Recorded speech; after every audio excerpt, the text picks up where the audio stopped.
Muy buenos días, Asturias. Muy buenos días, Asturias. Hoy es miércoles, hoy es 26 de noviembre de 2025. Esto es Asturias Hoy. Esto es Asturias al día. Asturias Hoy es el informativo que tenemos por las mañanas. Esto es Asturias al día. Comenzamos con 2 horas para RPA, para la radio del Principado de Asturias, un programa que también se emite en TPA, la televisión autonómica asturiana. Tenemos, como siempre, 3 temas sobre la mesa. El primero, vamos a hablar de varias entidades que trabajan con personas sin hogar. Eso que no sé si es correcto decirlo así, el sin hogarismo será uno de los temas que vamos a tocar en la tertulia que tendremos a continuación con la directora del albergue Covadonga, con el director de la cocina económica de Sisión y el presidente de la asociación Albéniz. Todo ello con la excusa, si es que hace falta alguna, de que este viernes 28 de noviembre se celebra el Día Europeo de las Personas Sin Hogar. Esto ocupará nuestra primera parte. En la segunda, trabajadores por cuenta propia de toda España se echan a la calle este domingo, el 30 de noviembre, denunciando la precariedad en la que desarrollan su actividad, convocados por la Plataforma por la Dignidad de los Autónomos. En el caso de Asturias, será en Ubieu a partir de las 11 de la mañana del domingo. También tendremos a 2 responsables de esta plataforma aquí. Y aparte, en la tercera parte, los encuentros fotográficos de Gijón, que se celebran desde mañana jueves y hasta el domingo en varias ubicaciones de esta localidad de Sisión. Llevan convocándose desde 2004. Son un punto de referencia, una reunión anual, un lugar de difusión, de formación, de intercambio de ideas, siempre con la fotografía como fondo. También tendremos a varios de los responsables de esta cita, que ya es veterana, va por su edición número 23. Todo esto en esta jornada en Asturias al Día. Asturias al Día, con Nacio Varillas. Y con Amor Argüelles en la realización técnica de Asturias al Día, que no de Asturias Hoy, que ese es el informativo que tenemos en 3 ediciones largas aquí en la radio pública asturiana. Y me faltaba por presentar a otra de las personas que van a estar con nosotros, en este caso vía telefónica, para hablar del Día Europeo de las Personas Sin Hogar. Sí, vamos a comenzar precisamente con ella. Es Susana Hernández, presidenta de FACIAM, la Federación de Entidades que trabajan en este ámbito en España. Susana, ¿qué tal? Muy buenos días. Hola, buenos días. Y encantados de tenerte con nosotros. Igualmente, muchas gracias por llamar. Vamos a hablar de este asunto también con Elena Suero, es la directora del albergue Covadonga. Elena. Buenos días a todos. Con Rafael Piñera, el director de la cocina económica. Hola, buenos días. Y con Javier Vicente, es el presidente de la asociación Albéniz. ¿Qué tal? Buenos días, Nacio. Pues a los 4, muchísimas gracias por estar con nosotros. Comenzamos por Susana. FACIAM es en realidad una federación de entidades, forma parte de ella 18 asociaciones y entre ellas 2 asentadas en Asturias, representadas aquí en esta misma mesa, la asociación Albéniz y la fundación Albergue Covadonga. Como vosotros mismos definís, Susana, según palabras textuales, FACIAM es una red de ámbito estatal formada por 18 entidades con carácter social, sin fines lucrativos, que colaboran con las personas que se encuentran en situación de sin hogar o en situación de exclusión residencial. Me llama la atención, Susana, eso de colaborar con personas sin hogar. Y es que no habláis de ayudar, ni de trabajar con, ni de dar asistencia. Entiendo que eso también es un principio fundacional vuestro.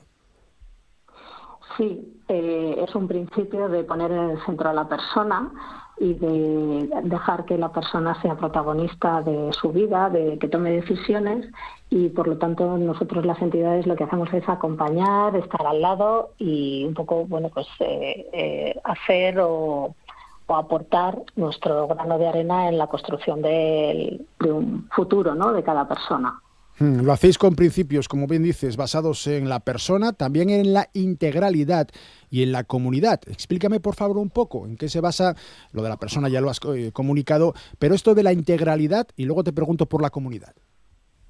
Sí, el tema de la integralidad es un concepto o es un elemento que intentamos que todos nuestros proyectos lo tengan, porque el sinhogarismo es una situación compleja, no es de fácil solución y por lo tanto requiere de muchas respuestas unidas que hagan simbiosis entre ellas, sistema, que hagan sinergias y por lo tanto, aunque por ejemplo podemos pensar que la solución de una persona sin hogar pasa exclusivamente por la vivienda, sin eliminar esa solución que tiene que estar también sobre la mesa, pero hay muchos otros elementos que hay que poner en juego para para que el sinhogarismo llegue a un momento que se erradique y desaparezca, ¿no?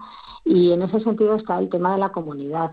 Una de las razones por las que las personas están en situación de exclusión, de vulnerabilidad, es porque las redes fallan también. A veces o no se tienen, como en el caso, por ejemplo, de personas que vienen de otros países, que llegan pues a una cultura nueva, a una sociedad donde a veces no conocen a nadie, o donde las personas que conocen están también en una situación vulnerable. Entonces, esas redes, el que la comunidad también sostenga a las personas que en algún momento pasan por una situación difícil, es por lo que es otro de los principios con los que trabajamos, ¿no? Entonces, la persona en el centro, integralidad, porque hay que poner muchos elementos en juego, y comunidad, porque el resto de la sociedad, donde también están las administraciones públicas, no pueden mirar para otro lado ante esta realidad. Bueno, intervienes cuando quieras, ¿eh?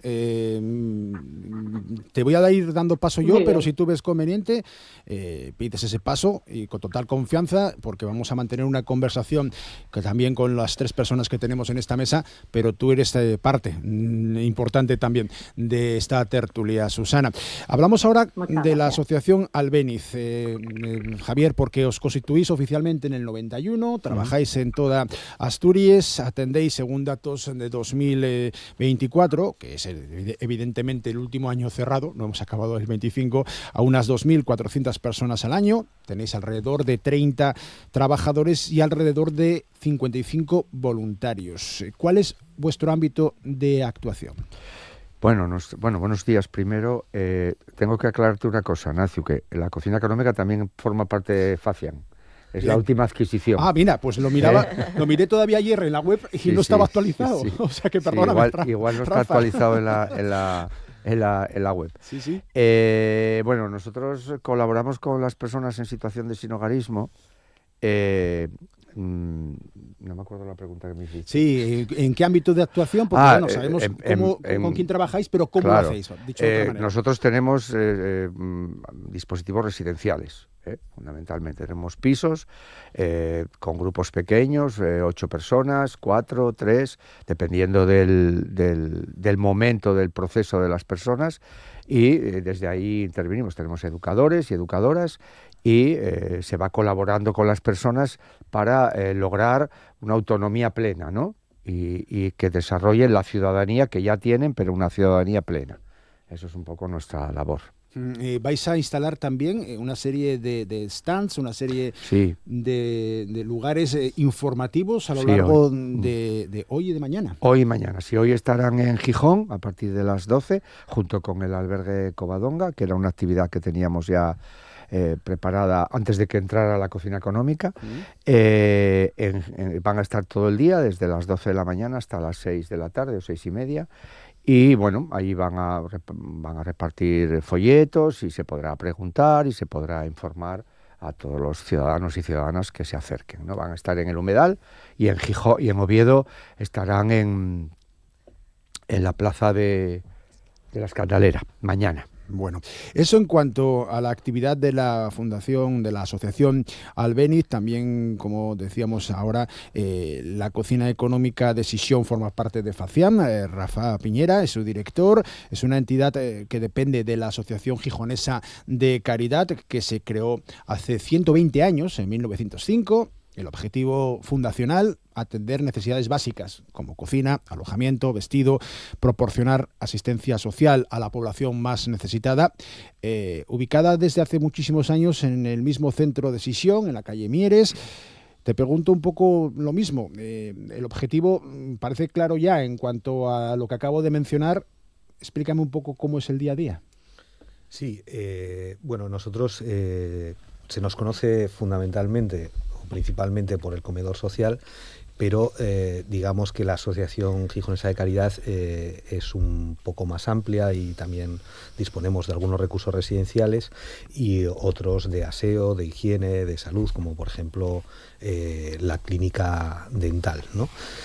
Nos gusta decir que nuestra casa es una casa donde colaboramos con personas que vienen pues a disfrutar y a hacer uso de los diferentes recursos, ¿no? A mí siempre me gusta comparar los servicios sociales como cualquier otro servicio público, como puede ser salud, sanidad y demás, ¿no? La ciudadanía a veces, por respeto o quizás por desconocimiento, cada vez que hablamos de una entidad social nos ubicamos como nosotros estamos aquí que colaboramos con o que damos a, ¿no? Y yo creo que todos los ciudadanos tenemos el derecho a la salud, a la educación y también hacer uso de los servicios sociales cuando en nuestro proyecto vital lo necesitamos. La vida de la cocina económica de la Asociación Gijonesa de Caridad pues es muy sencilla, depende del planteamiento vital de cada persona, lo que nos muestre, y con cada una intentamos seguir un itinerario de trabajo y de colaboración, ¿no? Y la cuarta pata de esta mesa que tenemos en esta tertulia, en esta jornada de hoy, tiene que ver con la actividad que desarrolla aquí en Asturias, una entidad que es muy conocida también como es el Albergue Covadonga. Su directora es Elena Suero. Y te pido un poco lo mismo, ¿no? Que me hagas una primera introducción de la actividad habitual de vuestra entidad. Bueno, pues nosotros como fundación sí que es cierto que somos más conocidos por el albergue, que fue un poco nuestra actividad inicial y es la más emblemática, y bueno, pues sí que estamos ubicados en las instalaciones municipales del albergue municipal. Ahí damos cobijo, bueno, pues a 60 personas al día con asistencia básica y también, bueno, pues un enfoque integral, ¿no? En el que intentamos también ayudarles, bueno, pues a hacer sus vidas, integrarse en la comunidad y adquirir habilidades para la vida autónoma. Además del albergue tenemos el centro de baja exigencia, por el que pasan alrededor de 120 personas al día. Allí, bueno, pues ellos, además de socializar, tomarse un café, pueden, bueno, pues ir a ponerse la lavadora. Digamos que es un centro de día, tomarse una ducha, y también tienen ese apoyo a nivel administrativo para hacer cualquier gestión que las personas necesiten. Y tenemos fuera del edificio en el que casi todo el mundo nos ubica, tenemos viviendas, y a partir de ahí, bueno, pues hacemos esa inserción en el mundo laboral para personas que están, bueno, pues en una situación a lo mejor pues un poco más estable, ¿no? Esos son nuestros 3 pilares básicos, además de tener un taller de inserción laboral, y tenemos una unidad de calle, pero bueno, básicamente esa es nuestra actividad y todo, por supuesto, en el marco del sinhogarismo. Me quedo con las cifras, 60 usuarios habituales de uno de los servicios, 120 prácticamente de media al día del otro, el de baja exigencia que acabas de comentar. Bueno, es para reflexionar. Sí, la verdad que son números elevados y que van en aumento, lamentablemente. Bueno, podemos hablar más de eso a lo largo de la mañana, pero sí que es cierto que nuestra realidad, y entiendo que la de mis compañeros, es preocupante, en el sentido de que cada vez hay más personas en situación de vulnerabilidad, más personas con estudios, más mujeres y más jóvenes. Vale, mira, esa era la siguiente pregunta que le iba a lanzar precisamente a Susana. Era un poco el perfil de los usuarios de servicios como los 3 que tenemos aquí representados en esta jornada. No sé si coinciden en el ámbito estatal con lo que podemos ver reflejado en Asturias. Susana, ¿cuál es el perfil medio de la persona que usa estos servicios de atención? Pues el perfil medio es difícil de definir así con una sola palabra, porque en los últimos años, en las últimas dos décadas, ha ido cambiando mucho, ¿no? Y además ha ido diversificando. Yo creo que en el imaginario de la población en general el sinhogarismo suele estar asociado a un hombre de mediana edad, normalmente español, que vive en la calle, ¿no? Pero ahora mismo el sinhogarismo en los últimos años, como te digo, ha crecido bastante entre los jóvenes. Hemos llegado a atender en los recursos en general. O sea, esto ya estoy hablando no solamente en Europa, o sea, no solamente en España, sino también en Europa. Hemos llegado a un 30% de personas atendidas menores de 30 años. También el primero de los colectivos que empezó también a diversificarse fue el colectivo de las mujeres, y hoy tenemos también datos, números de pues un 25% de atención a mujeres en situaciones sin hogar. Y se diversifica mucho, ¿no? Pues inmigrantes, como te digo, jóvenes, hombres mayores también, personas mayores. Es un colectivo que también en los últimos años también está creciendo, con lo cual tenemos un perfil muy amplio, o digamos diferentes situaciones más que perfiles. No nos gusta mucho hablar de perfiles porque a veces eso es encajonar las situaciones de la gente, y tenemos una diversificación muy grande, que además eso supone también un reto para las entidades, que es diversificar también nuestra respuesta, ¿no? Claro. Intentando adaptarnos a lo que cada persona necesita. Bueno, no vamos a hablar entonces de perfiles, sino de situaciones, de circunstancias. Uh-huh.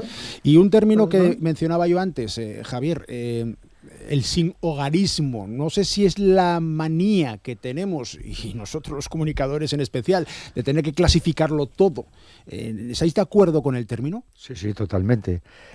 A ver, yo tengo en ese sentido mi reflexión o mi análisis, que es cuando hablamos de personas sin hogar, de alguna manera culpabilizamos individualmente esa situación a la persona, ¿no? O sea, es la persona sin igual. Este colectivo, que es un colectivo invisible, muy invisible, y además, entonces todo eso genera mucha aporofobia hacia las personas sin hogar, porque como que son responsables ellos de sus circunstancias, pues por malas decisiones, por temas de adicciones, por este tipo de cosas, ¿no?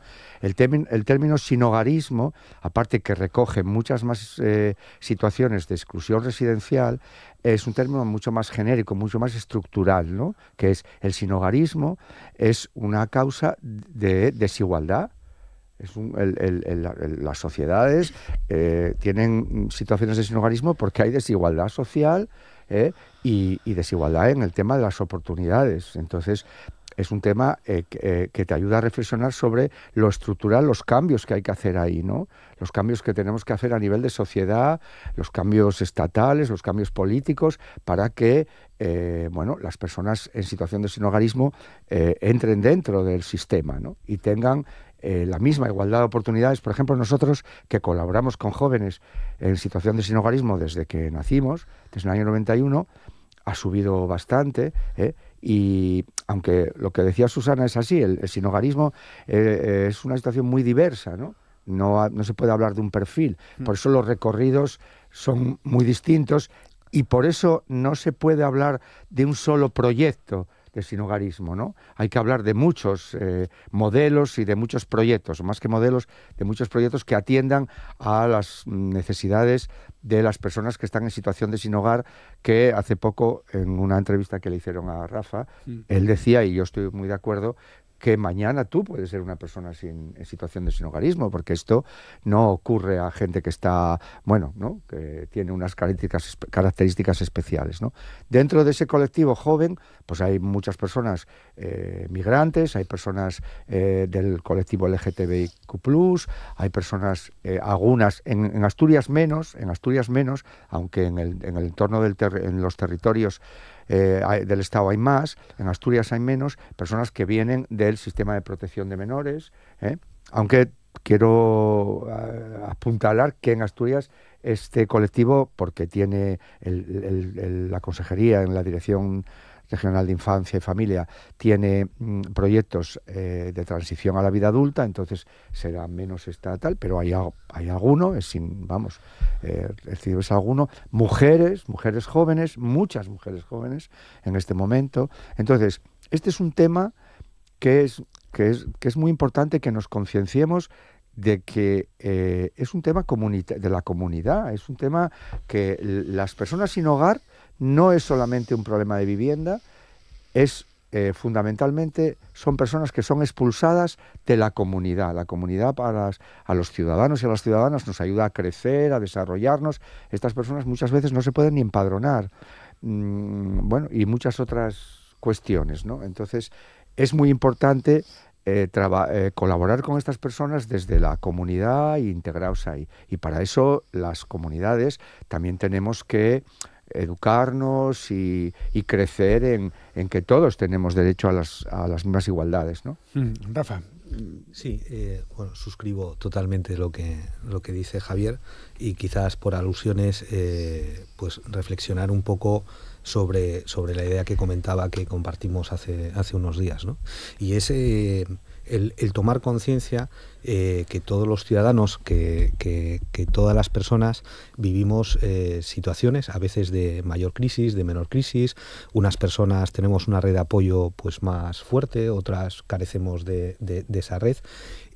Pero lo que está claro es que cualquiera de los presentes, cualquier ciudadano, pueden sobrevivir, a cualquier ciudadano pueden sobrevivirle 2 o 3 cosas en la vida que no puede superar, que se rompe, que entramos en crisis, y si no tenemos una red que nos ayude, que nos soporte, pues nos vemos a veces abocados a situaciones que nunca habríamos imaginado, ¿no? Por lo tanto, yo creo que este ejercicio, esta reflexión, yo creo que deberíamos hacérnosla todos como ciudadanos. Por un lado, por agradecer las oportunidades que muchas veces vamos teniendo, y por otras, por entender otras situaciones de vida que viven otras personas que no las han tenido, ¿no? Y en ese sentido, yo entiendo que todos nos sentimos cómodos cuando hablamos de colectivos, de perfiles y demás, ¿no? O a veces una pregunta recurrente suele ser los números, ¿no? Entiendo que puede ser ilustrativo hablar de números, pero creo que tenemos que centrar la atención en la realidad individual que vive cada persona, ¿no? Esto es como si vas a un médico, y siento abusar de los ejemplos sanitarios, pero yo creo que son muy gráficos. Imaginémonos que vamos al centro de salud, manifestamos cualquier dolencia y el abordaje que nos hacen es el mismo, ¿no? Porque los protocolos dicen que soy una persona enferma. Pues sería muy, muy nefasto, ¿no? Sería incluso negligente. Pues las personas vivimos situaciones muy diferentes, cada una somos un mundo, y necesitamos que a cada persona se nos aborde de una forma individual y especializada, ¿no? Entiendo que esa reflexión se puede extender también a la actividad de la Fundación Albergue Covadonga, Elena. Sí, precisamente eso es un poco también en el marco en el que nos estamos moviendo a nivel europeo, en el que todas las políticas en el sinhogarismo se centran en ese enfoque integral y individualizado y centrado en la comunidad.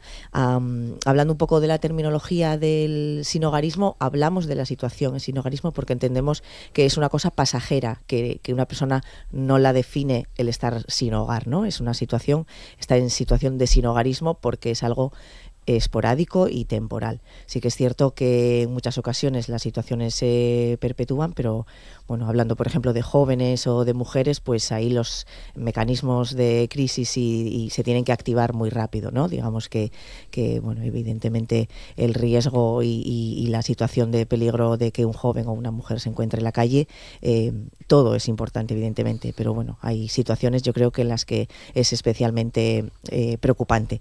Y nosotros en la Fundación pues sí que intentamos y estamos en un proceso de transformación para que ese enfoque personalizado e individualizado pueda llevarse a cabo, ¿no? También es cierto que cuando hablamos de grandes números pues dificulta ese trabajo individual. Por eso, bueno, pues funcionan también los modelos individualizados, los modelos en vivienda, los modelos, bueno, pues en grupos reducidos. Y esa es la tendencia hacia la que va el sector y evidentemente la Fundación Albergue Covadonga, y bueno, de la mano del ayuntamiento, bueno, pues por ejemplo vamos a entrar en la reforma del edificio para poder hacer esa intención más adecuada. Vale, tengo que preguntarte por eso también, que es polémico, porque la Fundación Municipal de Servicios Sociales, a petición de la alcaldesa de Sisión, convoca para hoy mismo una reunión de la REDIA, que es la Red de Entidades de Inclusión Activa. Son 21 entidades en total. se reúnen hoy para buscar una solución al traslado temporal del albergue en Sisión mientras dure la reforma integral del edificio. La obra está previsto que comience en el mes de abril. Y todo ello, y de ahí la polémica, después de que haya habido hace unos días una protesta ante la propia alcaldesa, ante Carmen Morillón, de una parte de los vecinos del Nata Hoyo, porque se iba a trasladar inicialmente a los usuarios del albergue al Hogar San José. ¿Cómo habéis recibido los responsables del albergue la protesta, esta marcha atrás en el traslado? Y luego te pregunto cómo lo han recibido los usuarios, que al final son los más importantes. A ver, nosotros como gestores de un albergue municipal, lo único que el requisito fundamental que hemos puesto desde el inicio es que las instalaciones sean adecuadas y que nos permitan realizar nuestro trabajo y atender a las personas de una forma digna. Hemos estado trabajando en los últimos meses con la Fundación Municipal de Servicios Sociales para encontrar un lugar adecuado, y ese lugar que se propuso inicialmente bueno, pues consideramos que era el propicio y conociendo los recursos disponibles en la ciudad, el único que en el periodo en el que nos movíamos nos permitía realizar ese trabajo adecuadamente. Es cierto que se han dado unas circunstancias que, bueno, pues han hecho cambiar un poco o mucho, bueno, los planes. Todo esto nos entristece, especialmente, bueno, por dos motivos. La instrumentalización de los menores, que creemos que ese es un ámbito en el que solo las autoridades competentes deben entrar, teniendo el beneplácito de la consejera de Derechos Sociales, que es la máxima responsable en este sentido. No creo que nadie deba opinar en cuestiones técnicas en las que los profesionales son totalmente autónomos y tienen la máxima capacidad de decidir. Yo no soy experta en infancia, pero bueno, entiendo que las decisiones, y soy consciente y conocedora de que las decisiones no se han tomado a la ligera. Y el segundo punto que nos entristece es, evidentemente, estamos aquí hablando de comunidad y de una realidad que nos afecta a todos cada vez más cerca, y como una vez más la sociedad, bueno, no rectifico, no es la sociedad, evidentemente hemos recibido mensajes de apoyo también de parte de muchos vecinos del barrio del Nata Hoyo, una parte de la sociedad que lamentablemente es la que hace más ruido, y tenemos que ser conscientes que es una parte de la sociedad que está creciendo y que ahí nosotros también tendremos que hacer nuestro trabajo para evitar que eso llegue a unos niveles superiores.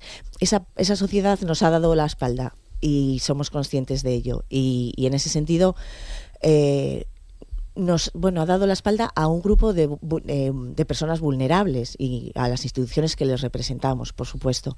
No estoy hablando del global de la ciudad de Gijón, que, como digo, siempre nos ha acogido con los brazos abiertos y nos sentimos apoyados, pero bueno, es inevitable que estas personas han tenido voz y inevitablemente y lamentablemente han tenido voto. Entonces yo hago la reflexión, ¿no?, a la ciudadanía y creo que esta perspectiva debe cambiar, porque además es que es una perspectiva errónea, es un estereotipo que la gente tiene de las personas en situación de sinhogarismo. Podemos ser conscientes de la dificultad que tiene el parking, por ejemplo, que nos afecta en este sentido y que la gente se ha quedado con esa imagen a lo mejor. Invito a la gente a profundizar y a reflexionar y a leer un poco más y a entrar un poco más en esa solidaridad y en esa empatía a estas personas a las que nosotros atendemos, ¿no? La puerta del albergue Covadonga está abierta para que quien quiera entrar a conocerlo lo haga y conozca a las personas que están dentro, conozcan sus historias y conozca que la realidad que se vive dentro no tiene nada que ver con la percepción que la gente tiene desde fuera. ¿Tenéis una ubicación, una propuesta, en el caso de que finalmente, como todo apunta, depende de la reunión de hoy, no se traslade el albergue al Hogar San José? Bueno, ahora sobre la mesa está la Redia, que bueno, al final es la red de entidades de inclusión activa en Gijón. Hay 22 entidades que trabajan en este sentido, algunos hacen asistencia residencial y otros no, pero entendemos que a partir de ahí, bueno, pues que se va a trabajar en conjunto y que se van a explorar las vías. Bueno, no te meto en más compromisos, porque entiendo que la reunión es hoy y tampoco vamos a adelantar el lugar, ni muchísimo menos de lo que salga de ese encuentro. Pero sí, palabras que acabas de mencionar, Elena, que me sirven también para abrir otra reflexión. Has dicho de forma textual que una parte de la sociedad da la espalda a un grupo de personas vulnerables y a las entidades que trabajáis con ellas. Y esto me da para preguntarte, Susana, si se está detectando que está aumentando lo que antes también Javier calificaba un término que es aparofobia, que es odio al pobre. Al fin y al cabo. Susana, ¿lo estamos detectando? ¿Se está produciendo una ola reaccionaria en este y en otros asuntos? Bueno, yo creo que estamos un poco, lo que antes quizá quedaba un poco oculto o te daba vergüenza decirlo en voz alta, pues ahora ya las redes suponen como una especie de no filtro. Entonces ya cualquiera puede decir lo primero que se le pasa por la cabeza. Es verdad que gracias a De la Cortina, que creó esta palabra nueva, ¿no? Aporofobia, odio al pobre, pues le hemos puesto nombre a muchas situaciones que antes pues podíamos llamar de otra manera o que podían pasar desapercibidas como si fueran otro fenómeno, ¿no? Crecer en número, pues al menos sí que ya hay varios observatorios de la aporofobia, de los delitos de odio, y sí que es verdad que se detectan más. No sé si eso supone que hay más, pero sí que ahora están mucho más visibles y pues se les puede poner nombre. Como decía Elena, pues esto no aplica a toda la sociedad, por suerte, pero sí que quizá esa sociedad, que puede ser minoritaria, ¿no? Pues hace mucho ruido y podría parecer que hay mucho odio, pero también hay mucha solidaridad entre la sociedad española, no solamente hacia el colectivo de personas en situación de sin hogar, sino hacia otros colectivos que lo están pasando mal. Y yo creo que nos tendríamos que quedar con eso y sobre todo que esta sociedad que es solidaria pues alce un poquito más la voz y defienda más hasta las personas que están en peor situación, que como decía también Javier, no es achacable totalmente a sus decisiones, ¿no? Las personas vivimos en contextos y en estructuras. Y volviendo también a un símil sanitario, si yo mañana me rompo una pierna, pues sé que tengo una seguridad social, que tengo una baja médica, que tengo unas medicinas, que tengo, pues acceso, ¿no? Pues lo mismo, cuando el contexto, las circunstancias no me vienen positivas, pues requiero también de un apoyo social, ¿no? Y cosas que damos tan como por hechas, ¿no? En el ámbito de la salud, pues a veces no las damos tan evidentes en el ámbito de lo social. En cuanto a esa solidaridad a la que hace referencia Susana, también hacéis desde la Cocina Económica un llamamiento. Necesitáis mantas, ropas de abrigo, calzado, que advertís que recibís habitualmente poco, Rafa, y teniendo en cuenta además que se acercan fechas especiales también en cuanto a lo que es compartir, ¿no? Vamos a utilizar ese término. Uh-huh. Sí, la verdad es que debido un poco a las buenas temperaturas que vivimos hasta ahora, pues nos hemos despistado y con la bajada de las temperaturas, pues nos dimos cuenta que no teníamos el estocaje adecuado, ¿no? Sí, siempre tenemos a disponibilidad mantas y ropa de abrigo, tanto para las personas que viven en situación de calle como para otras personas que igual tienen alguna solución habitacional, pero pues igual los recursos no le llegan para una calefacción adecuada o lo que sea, ¿no? Entonces sí que hemos hecho un llamamiento. A mí me gustaría respecto a la solidaridad también compartir una reflexión, ¿no? Hay un sociólogo latinoamericano que se llama John Sobrino que dice que la auténtica solidaridad nace del encuentro, ¿no? Yo creo que muchas actitudes nacen del desconocimiento y el desconocimiento produce miedo, ¿no? Entonces, antes lo decía Elena, ¿no? Que nuestras casas, nuestras entidades siempre están abiertas pues para descubrir lo que hacemos, lo que somos, convivir con los ciudadanos que a veces vienen a nuestros servicios de comedor o de ropero. Creo que es importante, porque si no nos situamos a veces en extremos peligrosos, ¿no? Y que nacen como mecanismo de defensa ante lo desconocido. Lo desconocido, insisto, produce miedo. Entonces, aquí yo creo que los tres, invitar a toda la ciudadanía, a todos los ciudadanos, que vengan a nuestras casas, que nos conozcan, que organizamos una mesa, una merienda, ¿no? Y para mí es mágico cada vez que un ciudadano, una persona o un grupo de yo qué sé, pues a veces una empresa viene a conocernos y tiene la idea de las personas que a veces acceden para ir a acudir al comedor, y cuando están dentro dicen, ostras, no me imaginaba que esto... Pero si son normales. Sí. Claro, y está en silencio, y uno entra y otro sale, uno va a formarse, el otro trabaja, la otra... Es decir, pues es como una comunidad de vecinos, pues con unas rutinas de vida totalmente, no me gusta la palabra, pero muy normales. Entonces, claro, al conocernos y al conocer la convivencia, todo lo vemos de una manera... O sea, cuando nos miramos a la cara a las personas, ahí surge un milagro y desde ahí empezamos a entender cosas. Javier. A ver, nosotros estamos, todos los pisos que tenemos están en comunidades de vecinos, tanto en Oviedo como en Gijón. Como unos vecinos más, como unas personas... ¿Hay problemas de convivencia? No, ninguno. Te podría asegurar que ninguno. Somos los vecinos 10. Totalmente, o sea, quiero decir, además, muchas veces nosotros, los educadores y las educadoras, pues también de alguna manera colaboran en que estas personas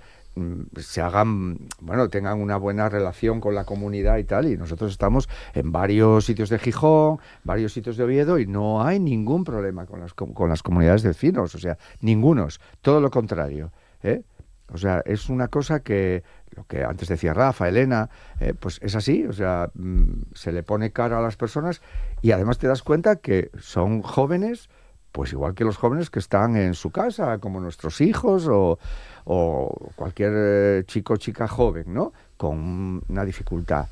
Y es importante hablar de derechos, o sea, antes salían ahí símiles la sanidad, la educación, que son derechos.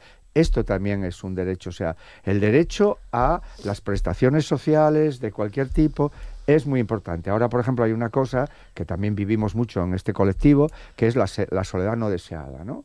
Entonces, que también es un derecho. Entonces, la consejería en Asturias se llama Consejería de Derechos Sociales y Bienestar.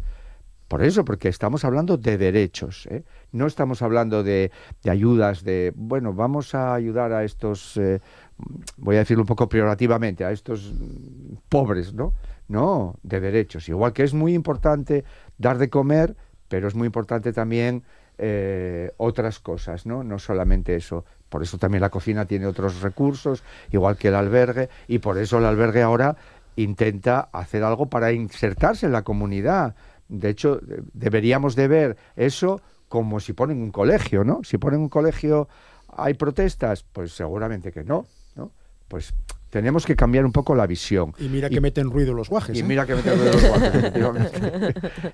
¿Y cómo se cambia la visión? Pues evidentemente, como dicen Elena y Rafa, pues yendo a conocer los sitios, ¿no? Y viendo que la gente, pues estas personas son personas, ciudadanos y ciudadanas, que bueno, pues están pasando por un momento.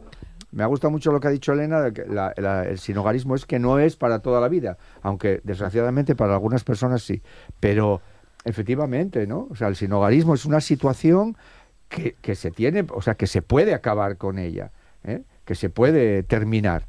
Y es muy importante también destacar aquí, y yo creo que esto Susana también nos lo puede decir, que el sinhogarismo tiene que llevar siempre acompañamiento.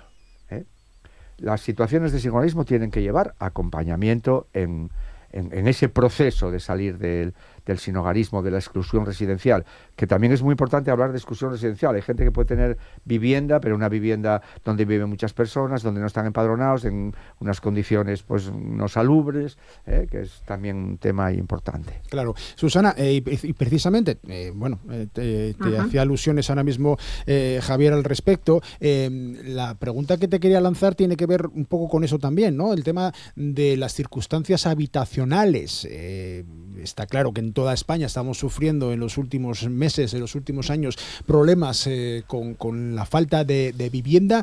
Esto acrecienta todavía más el problema del colectivo con el que colaboráis, siguiendo con el uso terminológico que empleáis para definir vuestra actividad. Sí, bueno, yo ya no llamaría problema al tema de la vivienda, lo llamaría emergencia nacional, pero bueno, sí, es un tema muy preocupante. Como decía Javier, la situación del sinhogarismo no solamente se soluciona con vivienda, que también, por supuesto, es un elemento principal, ¿no? Pero ese acompañamiento es muy necesario. Como decía al principio, el sinhogarismo es un fenómeno complejo, con muchos elementos, muchas caras, y las personas pues necesitan apoyos, ¿no?, diferentes. Por eso también la diversidad de proyectos, diversidad de respuestas, diversidad también de profesionales, ¿no?, desde trabajadores sociales, psicólogos, integradores sociales, que puedan acompañar ese camino, ¿no? Y es muy importante también pues eso, que podamos dar toda esa respuesta, porque esto de querer es poder es una frase muy de Mr. Wonderful, que queda muy bonito en una taza, pero no es real, ¿no?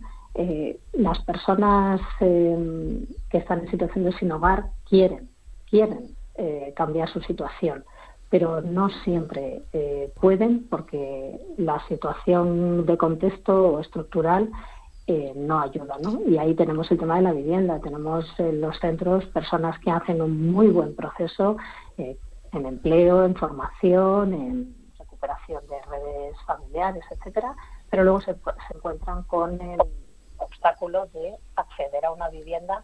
Y fíjate que ya no digo ni siquiera una vivienda completa, ¿no?, un piso, sino ya ni siquiera una habitación. Susana, perdóname, te estamos escuchando cada sí. vez peor.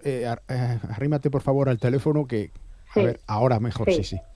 Sí, pues eso, que decía que cuando las personas hacen unos procesos de inserción y, bueno, pues han hecho todo lo que en su mano está posible, de repente se encuentran con el muro de acceder a una vivienda, y que no solamente a una vivienda, a un piso, sino ni siquiera a veces a una habitación, ¿no? Y bueno, pues todo eso hay que trabajarlo, y ahí están las redes, ¿no?, las entidades que trabajamos además en red, apoyándonos también unas a otras, porque una sola entidad tampoco puede dar respuesta a todas las situaciones de sinhogarismo. Y sí, también me gustaría señalar, que yo creo que no se ha comentado suficiente, es ese sinhogarismo oculto, ¿de acuerdo? Porque aquí la labor de prevención, y aquí ya hago un llamamiento a las administraciones públicas, es básico. Muchas de las personas que terminan en situación de calle antes han pasado por otras situaciones de sinhogarismo. Han pasado por a veces tener una vivienda o tener un piso que no han podido pagar, que les han desahuciado, o que, bueno, por diferentes circunstancias, ¿no? Como decíamos, cada vida, cada historia es diferente. Y ahí la labor de prevención, de hacer que la gente no termine en la calle, es muy importante. Hay un sinhogarismo oculto, que en España el anterior informe FOESA calculaba en 2.300.000 personas, familias que están en un sinhogarismo, es decir, en viviendas precarias, en viviendas que no son habitables, y eso es un riesgo para terminar en la calle también. ¿Lo habéis detectado aquí, sin hogarismo oculto? Sí. También estamos nosotros como albergue somos la primera puerta de entrada para esas emergencias, y por ejemplo también detectamos mucha más frecuencia en los casos de emergencia de familias que vienen a preguntar, pues por un desahucio inminente, por una cuestión que están compartiendo piso temporalmente, pero la persona con la que comparte pues ya no les van a dejar estar allí.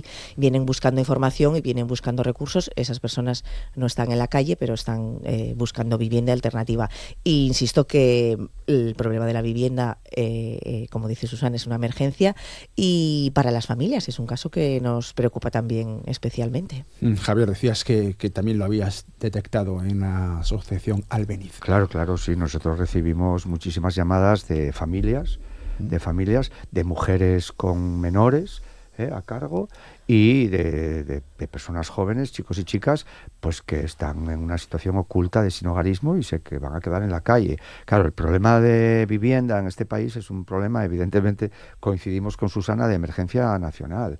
Y vamos, nosotros entendemos que para todos, o sea, para las personas que están en esa situación de quedarse en situación de sinhogarismo, para los que están en situación de sinhogarismo y para muchas personas jóvenes que tienen que independizarse de sus familias de origen, y no se puede hacer porque o sea, el precio de los alquileres, de la vivienda, es algo tremendamente, bueno, que debería haber un debate nacional para hablar de esto, ¿no? O sea, es algo que los políticos no deberían de dormir tranquilos por este tema y no por otros. Hablábamos antes de la necesidad de que haya una diversidad de profesionales acompañando a estas personas en su proceso, también dentistas. Correcto. Porque, Rafa, la cocina económica de Sisión ofrece también un servicio que es básico. Uh-huh. No solamente es comer, sino poder comer. Y si no tienes dientes es difícil, o tienes la boca en mal estado. ¿Cómo funcionáis? Bueno, pues el proyecto de la clínica nace hace unos 8 años aproximadamente, cuando un matrimonio de odontólogos cerraban una de sus clínicas y se acercaron a la cocina a ofrecer el proyecto, ¿no? Al principio todos muy sorprendidos, nos parecía extraño, pero bueno, nosotros preparamos las instalaciones y ellos donaron todo su material, pero no solo el material, sino que ellos mismos se ofrecieron voluntariamente a colaborar un par de veces por semana, ¿no? Pero además también extendieron su invitación a otros dentistas voluntarios, y entonces ahora tenemos un equipito de dentistas, ¿no? Pues es fundamental, ¿no? Ahí vemos pues un milagro más, que es, yo creo que todos somos conscientes del dolor de muelas insoportable. Yo que ahora estoy en proceso y pues muchas de las personas con las que colaboramos pues no tienen acceso a, pues sí que a una extracción o algún servicio así muy básico, pero a otras cosas no. Entonces, pues gracias a estos, pues este es un ejemplo de solidaridad, ¿no? Yo, profesional, consciente de lo que están viviendo otras personas, me pongo a disposición y sumo. Lo que decíamos antes, aquí estamos 3 entidades, la Redía somos 22 entidades y todas trabajamos en red, ¿no? Esto es para un programa especial. Sí. O sea, tomamos nota. El trabajo colaborativo de todas las entidades sumando, ¿no? La buena relación y cómo pues algunas personas colaboran con una entidad, pero también pueden colaborar con otra y con la otra, ¿no? Eso es fundamental, ¿no? Ojalá en la sociedad todo funcionase como el tercer sector, ¿no? En este sentido de coordinación y de trabajo en equipo. Bueno, hablamos también, lo hemos hecho ya en varias ocasiones, de la idea de abrir a la sociedad nuestra actividad. La posibilidad de que en un momento determinado se visite, se conozca por dentro el funcionamiento de cada una de las entidades que trabajan con las personas más vulnerables. Esto merece, no sé si un sistema más organizado a la hora de, no me gustan las palabras, las frases hechas ni los términos que ya puedan sonar, pero jornadas de puertas abiertas o una cosa así para que todo el mundo sepamos de qué estamos hablando. No sé si eso está dentro de las ideas que manejáis en Faciam, Susana. Sí, completamente. Como decía antes también Rafa, lo que no se conoce pues a veces puede dar miedo, ¿no? Y si conseguimos pasar de decir la persona sin hogar a Juan o a Pepe o a María, pues la situación cambia. Con lo cual, de hecho, Faciam, la red, hace desde el año 92 una campaña de sensibilización para precisamente dar a conocer la situación del sinhogarismo, qué es el sinhogarismo, a quiénes afecta, qué les pasa, cómo se puede resolver, ¿no? O ayudar a resolver esta situación y acercarnos a las personas, ¿no? Cómo podemos acercarnos a las personas. Con lo cual yo creo que cualquier iniciativa que suponga transparencia, apertura, acogida y explicación, es ayuda para que las personas pues vean no solo el fenómeno del sinhogarismo, sino a cada una de las personas con las que se cruzan en la calle, o que incluso, como decíamos antes, en ese sinhogarismo oculto puede estar en la puerta de al lado, lo miremos de otra manera, ¿no? Y seamos parte de la solución en vez de parte del problema.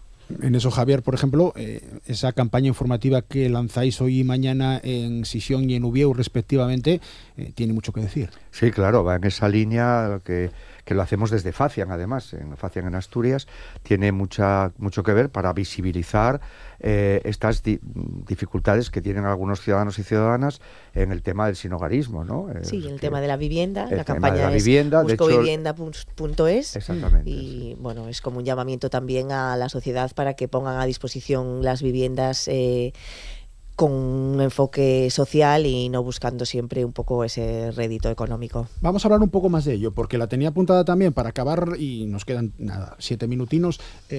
La campaña. Creo que es importante explicar cómo lo tenéis pensado, Elena. Bueno, ahí es una sensibilización en Gijón y en Oviedo.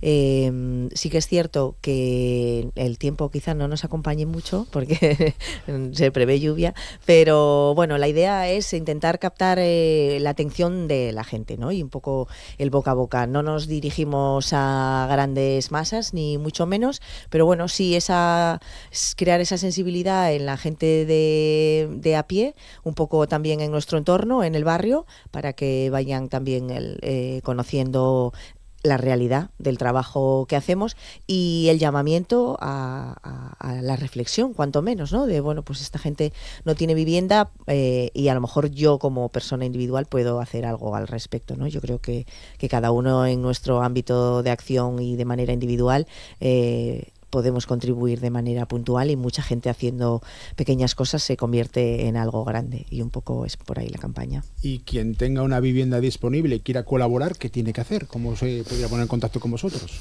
Cualquiera de los tres me podéis contar. Javier, por ejemplo. Bueno, puede dirigirse a través de nuestra página web y supongo que las de los demás y ponerse en contacto con nosotros, ¿sí?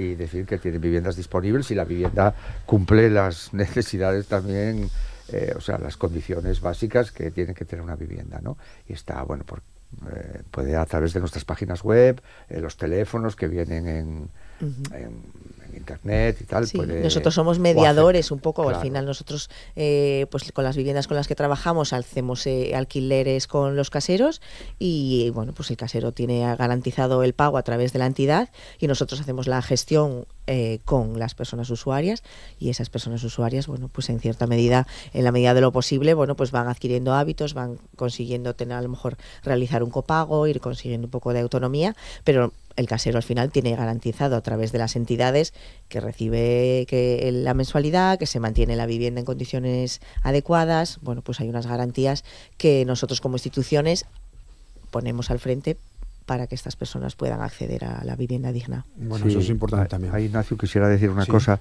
porque Envisa, que es la empresa municipal de la vivienda de Gijón, tiene un programa se llama Sison Alquila, que tanto el albergue y cocina y nosotros tenemos viviendas, que es que personas particulares, o sea que también se pueden acercar a Envisa a este programa, personas particulares ponen su vivienda en alquiler a las entidades y las entidades podemos contratar, o sea, arrendar habitaciones, ¿no? a personas. Y hay una serie de garantías y de tal, y es un programa que está muy bien, y yo animo desde aquí a la ciudadanía a que se acerque a Envisa y ponga sus viviendas, si tiene viviendas vacías y quiere alquilarlas, a disposición. Bueno, estamos a punto de finalizar y comenzamos esta tertulia, esta charla con varias entidades que colaboran, que trabajan con personas sin hogar, con Susana Hernández, la presidenta de la Federación Estatal de estas entidades, de FACIAM, y si te apetece, te pido por favor que seas tú también la que remates la conversación. Susana, una reflexión, de un minutín, que se nos acaba el tiempo, un llamamiento, si quieres, también a la sociedad. Bueno, pues yo creo que, como decimos, quería digo que todos somos parte de la solución antes que debemos dejar de ser de parte del problema, y que en la sociedad estamos llamados a colaborar desde nuestras posibilidades, desde el acercamiento a la persona concreta, a otras iniciativas como la que tú acabáis de comentar, de poner viviendas a disposición o colaborar como voluntarios en las entidades. Así que nada, espero que la jornada de hoy vaya muy bien a los compañeros de Asturias y muchas gracias por el interés sobre este tema. Pues muchísimas gracias a ti, Susana Hernández, presidenta de FACIAM, y muy buenos días. Muchas gracias. Elena Suero, directora del albergue Covadonga. Gracias. A ti, muchas gracias. Rafa Piñera, director de la Cocina Económica de Sisión. Gracias. Muchas gracias. Y Javier Vicente Canela, el presidente de la Asociación Albéniz. Muchísimas gracias. Gracias a ti, Ignacio. Así finalizamos la primera parte de las Asturias al Día de esta jornada de miércoles.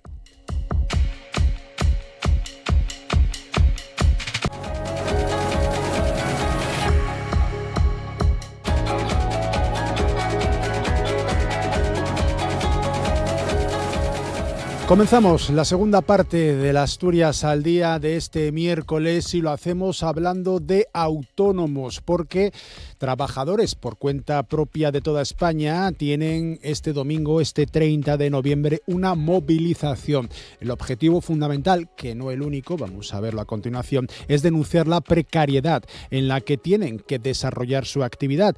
La convocatoria surge de una entidad que se llama Plataforma por la Dignidad de los Autónomos.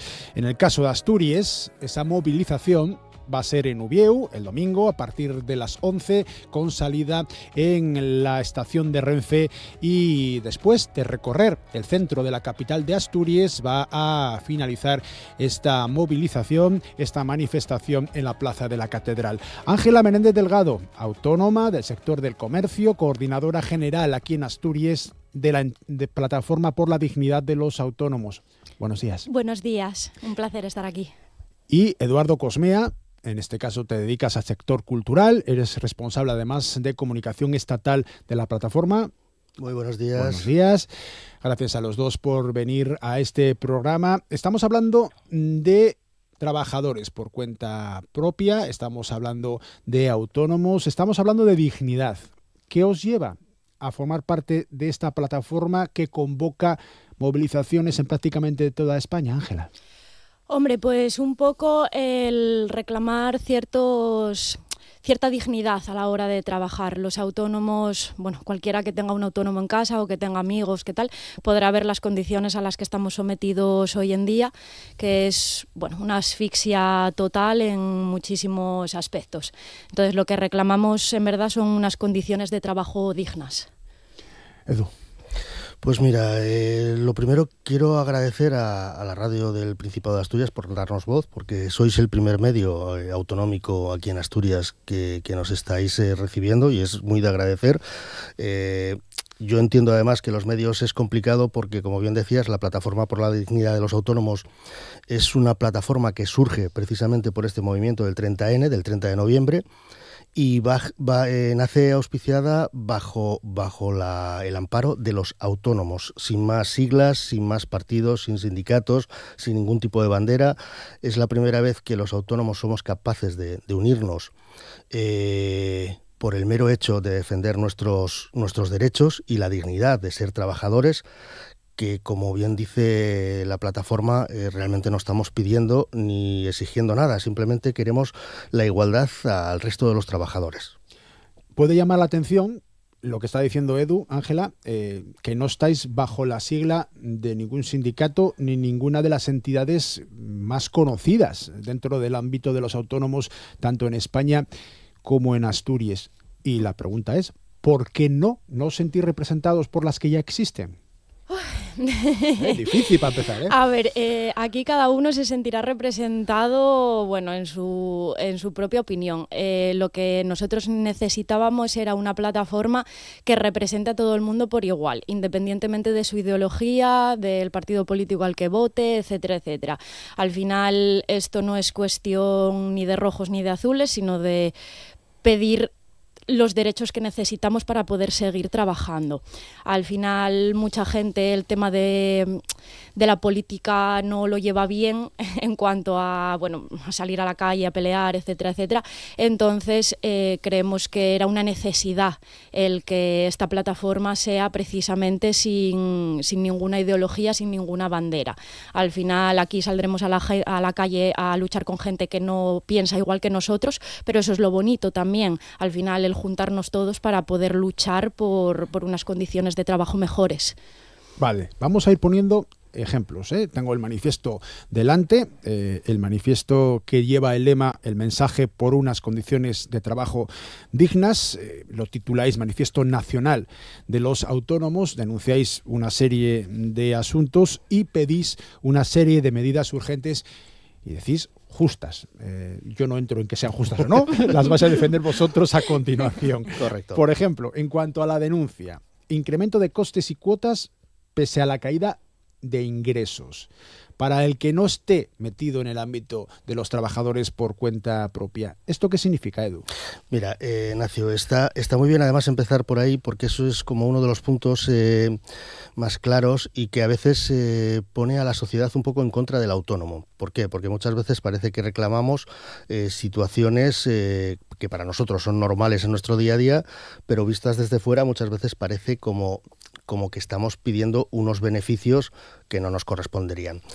No pedimos que no paguemos impuestos, es decir, todo aquel que lance el mensaje de que el autónomo no quiere pagar impuestos, al margen ya de otras creencias, que no vamos a meternos en esas, nosotros no, claro que queremos pagar impuestos como cualquier trabajador, como los impuestos que pagamos por nuestros trabajadores, que no se nos olvide que el autónomo además es empleador y una de las cifras más altas, es decir, 2 de cada 3 puestos de trabajo en España ahora mismo están creados por autónomos o por pymes, con lo cual es una cifra muy importante. Entonces la idea de por qué la reducción de cuotas, es decir, sobre todo cuando el autónomo está empezando, cuando el autónomo se le ayuda, porque una de las banderas de todos los gobiernos, y digo todos los gobiernos para no señalar precisamente ningún tipo de ideología, siempre es la cultura del emprendedor, que ahora se vende muy bien con el nombre, bajo el nombre del emprendedor, no del autónomo. Ya parece ser que autónomo no vende tanto. Entonces toda la cultura del emprendedor, se prepara todo tipo de trabajo. Pero cuando sacamos a ese emprendedor a la calle y tiene que pagar sus impuestos, que debe hacerlos, tiene que pagar sus cuotas, no están basadas en unas cifras normales. Es decir, por un trabajador tú pagas una cantidad que es la que se establece por ley, pero el autónomo también tiene una cantidad fija cuando el autónomo pues depende precisamente de su trabajo. Cuando el autónomo no llega a ese tipo de facturación o no llega a esos mínimos, no se pide que deje de pagar, sino que todo lo que declara, que no tenemos que olvidarnos que el autónomo declara todo su trabajo y sí, es otra de las creencias. El autónomo sí. El que no es un trabajador autónomo, y no digo que no sea autónomo, sino que no defiende el interés del autónomo, ese no declara, intenta trabajar en negro. Y nosotros lo que defendemos es precisamente al que apoya y aporta todo a este país, que es el que trabaja y declara. Si vamos a trabajar en negro, que ya que sacas el tema, sí, claro, que yo creo que es importante, el autónomo que no declara, que no pida nada y que no ayude y que no reclame, porque él ya está haciendo su bolsa y su calcetín. Hombre, pero no me negaréis que hay una gran cantidad de actividad de autónomos o pseudoautónomos, vamos a llamarlos de esa manera, ilegal, en B, en negro, llámalo como quieras. Eso es algo sabido y que el propio Estado, las propias comunidades autónomas, creo que tienen casi ya asumido, ¿no? Y a partir de ahí llega todo lo demás. Yo por ser un poco puntualizador, voy a quitarlo de gran, porque no sabemos la cantidad, bien, porque es algo, es decir, pero sí es cierto, es sabido y es algo que no hace falta anunciarlo, que hay muchos trabajadores, muchos, pocos, que intentan, bueno, pues repercutir y llevar la ley a su terreno. ¿Y qué me refiero? No se sienten representados o no se sienten defendidos en cuanto a el dinero que se paga por sus impuestos y prefieren quedárselo. es como su plan de ahorros personal. Haya cada uno con esa ideología. Nosotros en ese sentido, también te digo, no hemos hecho una encuesta entre los autónomos que están dentro de la plataforma para saber si todos son legales o ilegales. Pero bueno, lo que hablábamos de las cuotas ajustadas en ese sentido, podemos hablar en todo momento también de los ilegales, no hay problema. No, vamos a hablar ahora mismo de los que sois legales. Venga, ya hemos tocado el otro. Las cuotas, lo que queríamos decir es que hay muchos procesos en el que el autónomo, bajas, enfermedades, que también aúna otra de las partes del manifiesto para poder igualarnos al trabajador por cuenta ajena. Nosotros todo lo que sale de nosotros es pagado por nosotros, pero cuando muchos de los autónomos, que es su propio empleador y su propio trabajador, no puede trabajar por el motivo que sea, no percibe dinero, porque es así de sencillo. Si no hago servicio, no percibo ese dinero. Y las cuotas son siempre exactamente iguales. Nosotros, si tenemos un trabajador de baja, tenemos la mutua, tenemos un montón de servicios que bueno, pues nos ayudan un poco para nuestro trabajador, pero para nosotros no. Entonces lo que se pide un poquito es... yo entiendo que la ley no nos ampara muchas veces por esa creencia que dices del autónomo defraudador. Sí, y vamos a decirlo así, el pirata, exactamente. Pero ni son muchos, por eso decía lo de no una gran cantidad, porque no lo sabemos cuántos son. Esperemos que no sea una gran cantidad, pero ahí en el autónomo hay una frase que nos representa, que es la presunción de culpabilidad, tanto en los impuestos como en el tratamiento con la administración pública. El autónomo, y nos pasa, bueno, no solo con la administración pública, yo creo que si podemos contar anécdotas también. Sí, por favor. El mundo de la banca, cuando los autónomos tenemos que empezar, hay varias vías. La primera, pues has sido trabajador por cuenta ajena y tu despido, tu indemnización la utilizas para empezar en un pago único. Lo que llaman capitalizar, ¿no? Exactamente. Otra fórmula, que es la que se usa todo el mundo, es ir a un banco, llamar y decir, tengo una idea magnífica, necesito X cantidad de dinero. Y esto no lo estoy hablando como una cuestión genérica, esto es un caso real de una persona que conozco, que soy yo mismo, y que no me echaron, pero me sacaron de una entidad bancaria con la frase de, claro, es que venís a pedir dinero los autónomos, y esto es literal, cuando os hace la contabilidad cualquier amigo que sabe y maquillamos las cuentas, y ¿cómo queréis pedir un crédito con estos ingresos? Digo, es que esos ingresos son reales y son de una asesoría. Y si hay ingresos pequeños es porque pido poco dinero para empezar de nuevo con una cierta cantidad. Y no hay, pero es que los números... Pues lo que tú dices, una gran cantidad de autónomos defraudan, una gran cantidad de autónomos no declaran todo lo que hacen y luego vienen a pedir dinero. ¿Y quién me va a devolver ese dinero? Pues la presunción de culpabilidad en el autónomo yo creo que es una de los estigmas que tenemos. Ángela, entiendo que es algo generalizada esa presunción de culpabilidad. Además, bueno, que sepáis que eso de no declarar solamente se puede hacer si vas en estimación directa. Yo, por ejemplo, que voy en módulos, pago la trimestral un número, o sea, una cantidad fija y punto, independientemente de que yo tique mis productos o no los tique. Entonces, eso es una generalización bastante dañina, porque bueno, yo... Si nos ponemos con anécdotas en plan de tal, yo tengo un montón de amigos que son autónomos y todos somos legales. Quiero decir, en ese sentido, creo que es un poco excusa el centrarnos en la gente que se dedica a hacer las cosas como no tiene que hacerlas, precisamente para, bueno, desprestigiarnos un poco al resto. Bueno, otra de las denuncias, y esta yo creo que la va a entender absolutamente todo el mundo porque afecta a la ciudadanía en general, no solamente a las personas que trabajan por su propia cuenta, a los autónomos, es la asfixia que supone la burocracia. Seguimos contigo, Ángela, si quieres. ¿Cómo te afecta a ti? Tú trabajas en el sector del comercio, esa burocracia que se pretende, por ejemplo, por parte del gobierno asturiano simplificar, y esa palabra la utilizo adrede porque es la ley Simplifica que se aprobaba la semana pasada en la Junta General del Principado. ¿A ti cómo te afecta? A ver, el tema de la burocracia, bueno, si eres una ignorante como yo, como quien dice, te hace obligatoriamente tener que contratar a una asesoría, por ejemplo, que te lleve todo el tema del papeleo, las cuentas, etcétera, etcétera. Lo que queremos es una simplificación, precisamente. Hombre, cuando, por ejemplo, llegas a tener empleados, pues ahí ya no te queda más remedio porque, bueno, ya el papeleo es un poco más tal, tema de nóminas, no sé qué, no sé cuánto. Pero cuando eres un autónomo, que eres tú solo, bueno, pues esa simplificación de la burocracia conlleva ahorrarnos, por ejemplo, pues oye, los 150 euros al mes que conlleva una asesoría, por ejemplo. Entonces, al final es ahogarnos en un papeleo innecesario que luego, oye, si tienes algo mal, si te confundes en cualquier papel, ya puede conllevar una multa con Hacienda. Bueno, al final trae ciertas consecuencias que simplemente por no saber te puede traer problemas un poco más tal. Lo que buscamos es una simplificación de todo ese papeleo.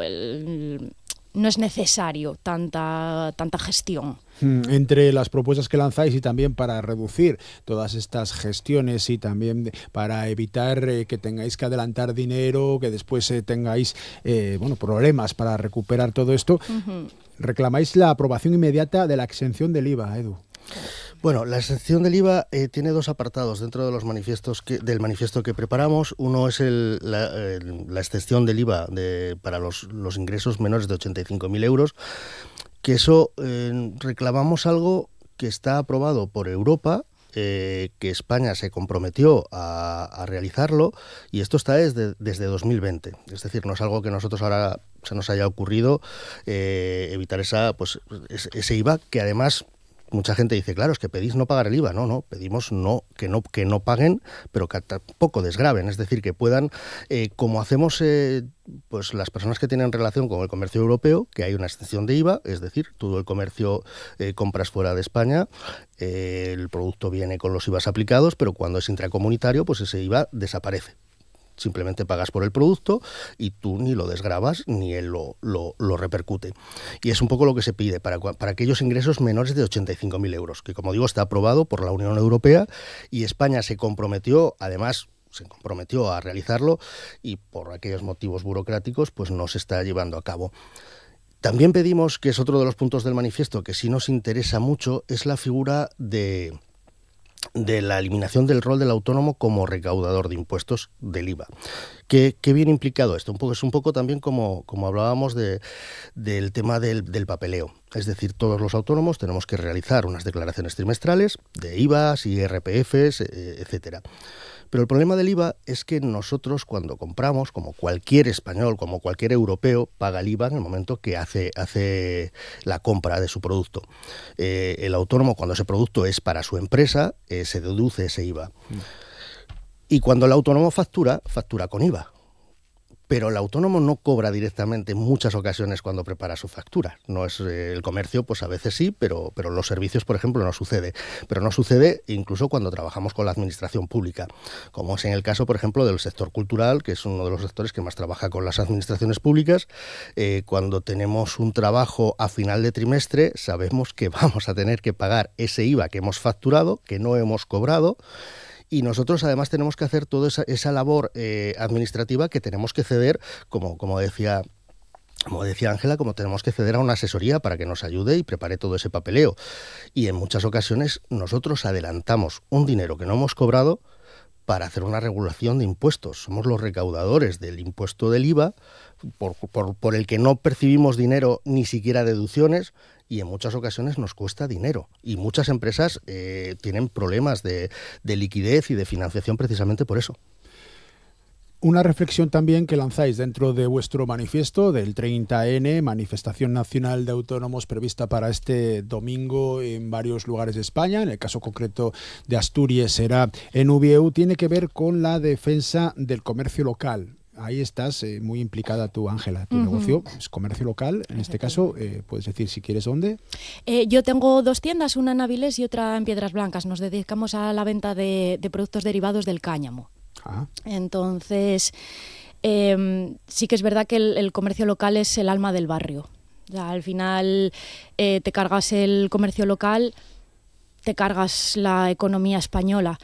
Todo el mundo que salga de su portal, que vaya a la frutería, que vaya a la carnicería, que vaya a la pescadería, todos son autónomos, el comercio pequeño de barrio. En el momento en el que nos cargamos eso, abrimos la puerta a a perder la esencia y la identidad de los barrios, de las calles. Ahí, ¿cómo veis dentro de la plataforma la proliferación de grandes superficies? La última, la más polémica, la posible implantación de Costco en Siero. El alcalde lo defiende, con uñas y dientes, si se me permite la expresión. Otros colectivos, casi todos de comerciantes, lo rechazan. Hay algunos sindicatos a favor, otros en contra. Hombre, entiendo que cada uno tendrá su propia opinión dependiendo de sus intereses. Mi opinión es que cuanto más grande superficie haya, menos pequeño comercio va a haber y por lo tanto pues esta esencia de la que hablo al final se acaba perdiendo. O sea, yo entiendo que estas tiendas grandes son muy fáciles, son muy cómodas, son muy tal, pero al final te estás cargando a familias enteras que viven del comercio siendo autónomos. Creo que todo en su justa medida. Edu, es que sobre eso quería puntualizar, es decir, los autónomos no estamos en contra de nada, aunque suena así como muy, muy genérico. Es decir, esas grandes superficies evidentemente crean puestos de trabajo. Lo que pedimos es igualdad. Es decir, si una administración pública invierte todos sus esfuerzos en que una gran superficie deje de pagar determinados impuestos porque se pueda implantar en determinado sitio porque va a realizar una labor comercial o profesional que va a crear X cantidad de puestos de trabajo, ese dinero también se puede revertir en el autónomo pequeño. No estamos hablando de que una gran empresa, un gran autónomo pueda crear muchos puestos de trabajo. Es que hemos hablado que los autónomos aquí en España, según datos del propio Ministerio, crean 2 de cada 3 puestos de trabajo. Es decir, si invertimos esos esfuerzos, ya no hablamos de dinero solamente, hablamos de esfuerzos. Si ese esfuerzo se dedica al pequeño comercio, al pequeño empresario, al pequeño prestador de servicios, se puede crear ese puesto de trabajo y se pueden crear pequeños puestos de trabajo. Pues estamos hablando de esa manifestación que va a haber el domingo en varias partes de España, concretamente en Asturias será en Ubieu a partir de las 11 de la mañana, que organiza la Plataforma por la Dignidad de los Autónomos. Me quedo con una de las últimas reflexiones que tenéis en vuestro manifiesto del 30N. No pedimos privilegios, pedimos justicia.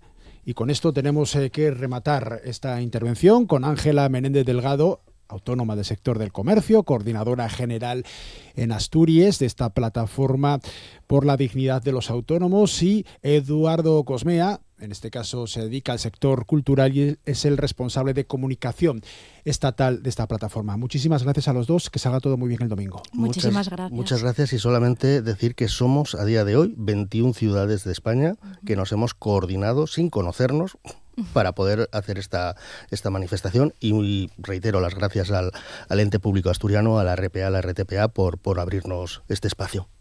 Esta es la segunda parte, así la finalizamos, de Asturias al Día.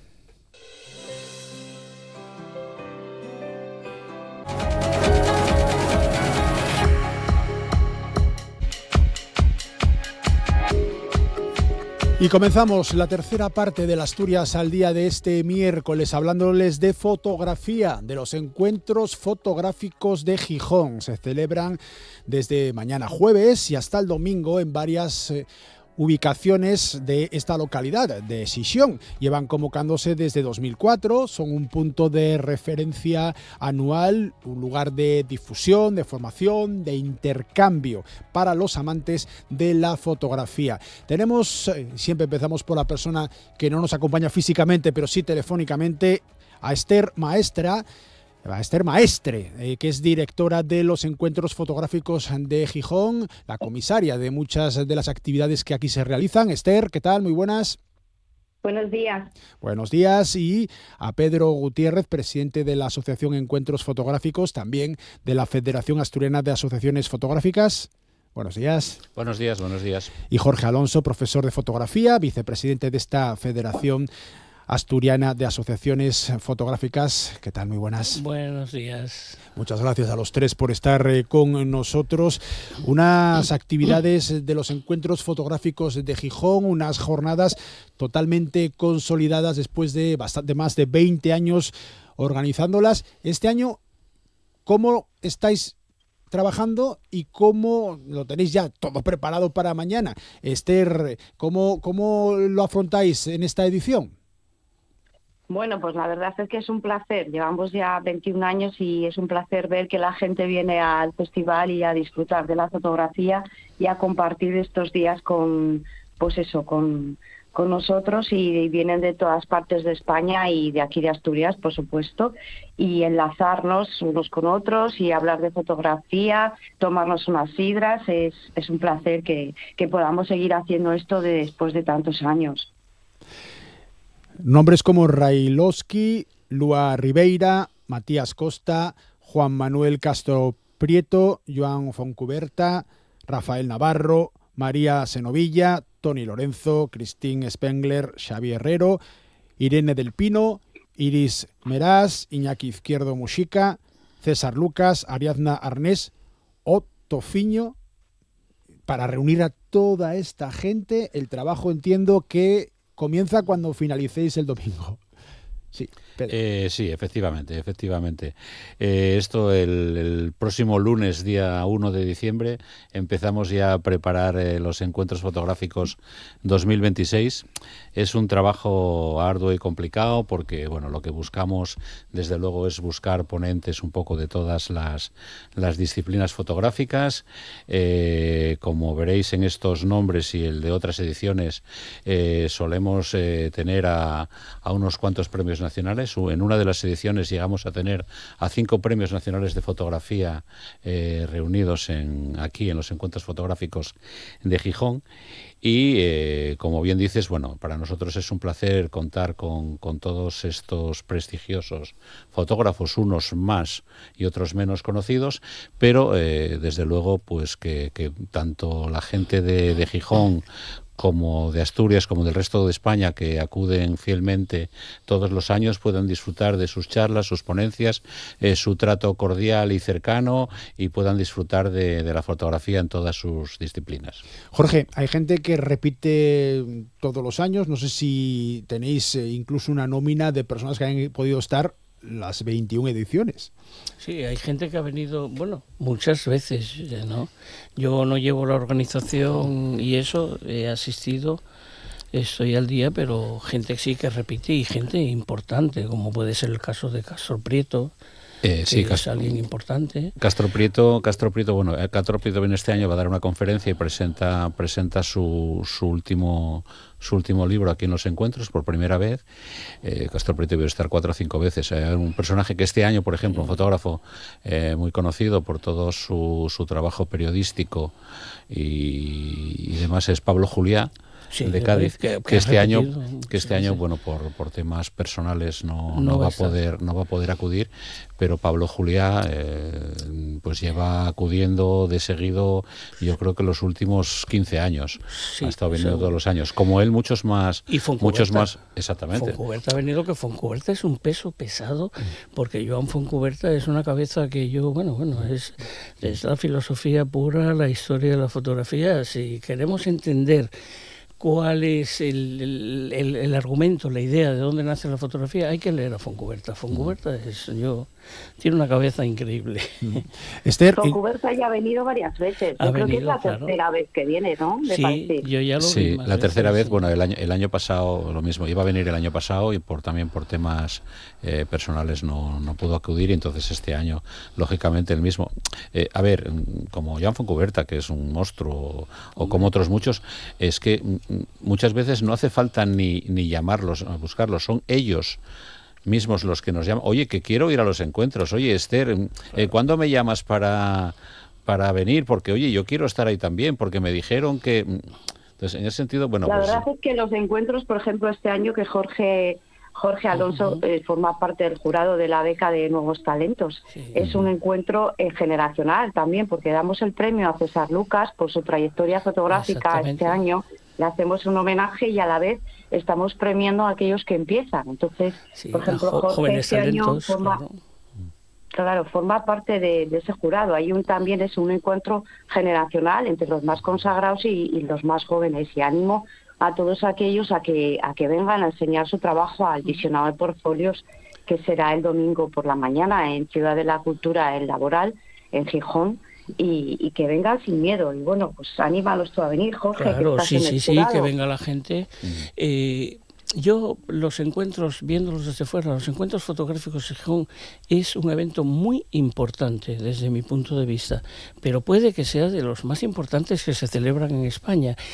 Y observo que en Asturias, no sé, es como que no tiene ese... ¿sabes? Bueno, estáis en Asturias al día, ¿eh? Estamos, no es poca cosa. Pues nos ponemos al día. Podemos entonces echar la bronca a todos los asturianos principalmente, porque es... Bueno, debo decir que es un poco triste que acuda más gente de fuera de la provincia del Principado de Asturias que de la propia Asturias, bien sea Gijón, Oviedo, de todo lo que es el Principado de Asturias. Que le resultaría, creo que mucho más sencillo. La gente que viene de fuera, lógicamente, necesita alojamiento, necesita que todo eso también lo gestionamos y tenemos casi un hotel, tenemos un hotel lleno solamente para nosotros y otros más alojamientos por la ciudad e incluso fuera de Gijón, donde se Lo que donde sí están se hospedan. implicadas son las escuelas. Las escuelas de fotografía, por ejemplo, nos apoyan siempre y forman parte de la revista que editamos ahora, que es Gandaya. Sí, Gandaya. Es el primer año que imprimimos la revista, y están las tres escuelas, la Escuela de Arte, la Escuela de Cislán y la Escuela de El Aramo, con los profesores y los alumnos. El viernes por la mañana vienen a todo el programa que hacemos, que empezamos en el Centro Cultural Antiguo Instituto y terminamos en el Museo Barjola, y acuden a todo el programa y de la mano de los profesores, y algunos continúan después con el evento, y es una maravilla ver a 200 jóvenes compartiendo fotografía en Gijón, vamos. Vais por el número 3 de Gandaya, ¿no? Esa era la de 2024, y entiendo que sacaréis la cuarta, ¿qué? ¿Cuando acabéis el certamen o ya durante el mismo certamen? No, el viernes se presenta creo que es el número 4, si no me equivoco, es el número 4 de la revista Gandaya, que en portada hay una foto de Isabel Muñoz, preciosa, y por primera vez hemos conseguido, nuestro trabajo nos ha costado, una edición en papel. Hasta ahora era una edición digital. La calidad que tiene que tener fotografía está... Quien dijo fotografía dijo algo tangible, algo que puedas tocar, papel. Claro, sacar una edición en papel es costoso. Claro. Entonces, hemos llegado ahí a un acuerdo que, además, esto, aunque sea publicidad, con Norte Gráfico, Vicente de Norte Gráfico, pues ha colaborado con nosotros para poder conseguir una edición en papel de esta revista Gandaya, que es una auténtica joya. Bueno, hablabais ahora mismo de las ideas que tenéis de aunar gente consolidada con nuevos talentos. Tenéis una beca de nuevos talentos y entregáis esa beca en estos encuentros, una beca que le correspondía a Toni Lorenzo por el proyecto El Viajero.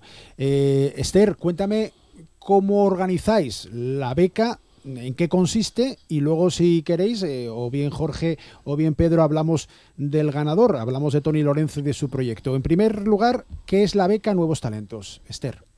La beca Nuevos Talentos se generó porque, claro, hay como una falta a veces de motivación o de poder, o es muy difícil poder empezar en fotografía, me imagino que como en casi todas las disciplinas.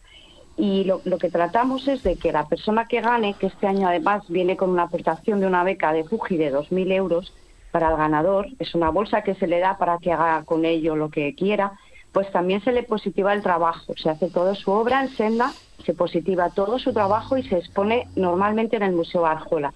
Este año lo hacemos en la Laboral Centro de Arte. Y aparte de todo eso, lo más interesante quizás es que se le asigna un tutor durante un año entero, que puede guiar el trabajo y le puede orientar, le puede dar fuerza para poder sacar adelante ese trabajo y corregir quizá lo que está haciendo mal. Este año, por ejemplo, el tutor de Toni Lorenzo fue Matías Costa, que es un fotógrafo muy consagrado también, y que ha estado con nosotros en el festival también el año pasado contándonos su trabajo. Y bueno, yo creo que la esencia de la beca quizás es lo más importante, no que positiven el trabajo, sino el tutor. Que un tutor te corrija el trabajo durante un año entero, yo creo que es un lujo, porque ha estado Chema Conesa, ha estado Pablo Juliá, ha estado Sandra Masel como tutora, ha estado un montón durante estos años han pasado diferentes tutores, y yo creo que es un placer, es un lujo que puedan estar ahí con estos tutelando el trabajo. Esto en cuanto a la beca en sí, y en cuanto al ganador de la de 2025, Toni Lorenzo, ¿qué podemos decir de él y de su proyecto El Viajero, Pedro? Bueno, pues vamos a ver, solo podrían decir también el propio jurado que valoró entre, creo que entre 30 y 40 proyectos que se presentaron el año pasado. El jurado, después de deliberar durante bastante tiempo, consideró que este proyecto de Toni Lorenzo era merecedor de ser el ganador de la beca de Nuevos Talentos. A ver, Toni actualmente vive en Oxford desde hace unos cuantos años, y bueno, vive de la fotografía de esa manera. El trabajo del viajero es además un proyecto como muy personal, porque de alguna manera habla de su vida cuando su madre murió, y bueno, y entre todas las cosas que le dejó libros de poesía. Entonces, a partir de marcas que había en esos libros, y sobre todo un libro de Antonio Machado que tenía una serie de marcas que su madre había puesto, a partir de ahí él transmite esa poesía a las imágenes que forman parte del proyecto El Viajero. Entonces, bueno, la verdad es que es un trabajo como muy personal y muy íntimo, que la verdad es maravilloso. Los encuentros... Como un paso, él decía, perdona que Sí, por favor, interven cuando veas conveniente, claro. No, decía que el viajero, que yo hablando el otro día con él, decía que el viajero, que es todo lo que ha dicho Pedro, pero decía él que era como un diario, en el que él iba analizando todo el concepto del paso del tiempo, y las conexiones que había con su memoria. Lo ve como un diario. Era lo que quería matizar. Muy bien. Las actividades, algunas son de acceso, vamos a decir, restringido, hay que apuntarse. Tenéis también actividades que son abiertas al público, de las que veo en vuestro programa, que por cierto comienza mañana jueves a partir de las 7:30 en el Centro Municipal Integrado de la Arena, con la exposición Chernobyl de Iñaki Izquierdo Muxica. También llama mucho la atención otra exposición que es La mirada de Tofiño. Será el viernes a partir de la 1:30 en el Museo Barjola, cualquiera de los tres. Explícame un poco, por favor, en qué consiste, por ejemplo, esto de Tofiño, la mirada de Tofiño. A ver, la mirada de Tofiño, es un fotógrafo súper conocido, lleva muchísimos años haciendo fotografía, y un poco esta exposición La mirada de Tofiño es un poco un recopilatorio de todo el trabajo de más de 40 años en el mundo de la fotografía. Además son fotos unas en formato más pequeño y otras en gran formato, que la verdad yo invito a todo aquel que se quiera pasar, porque es una exposición que va a estar hasta el mes de enero en el Museo Barjola. Sería interesante que se pasaran el viernes, porque lógicamente el propio autor va a hacer una visita guiada y va a explicar todo su trabajo. Entonces, bueno, no sé.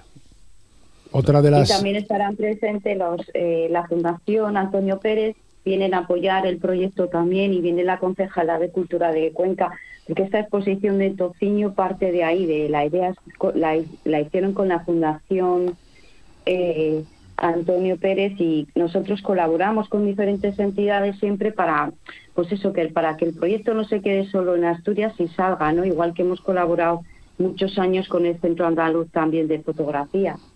Otra de las exposiciones, también con entrada libre, va a tener lugar en la calle Capua número 21, en la Galería de Aurora Vigil Escalera. Esto va a poder disfrutarse a partir del viernes a las 8:30 de la tarde.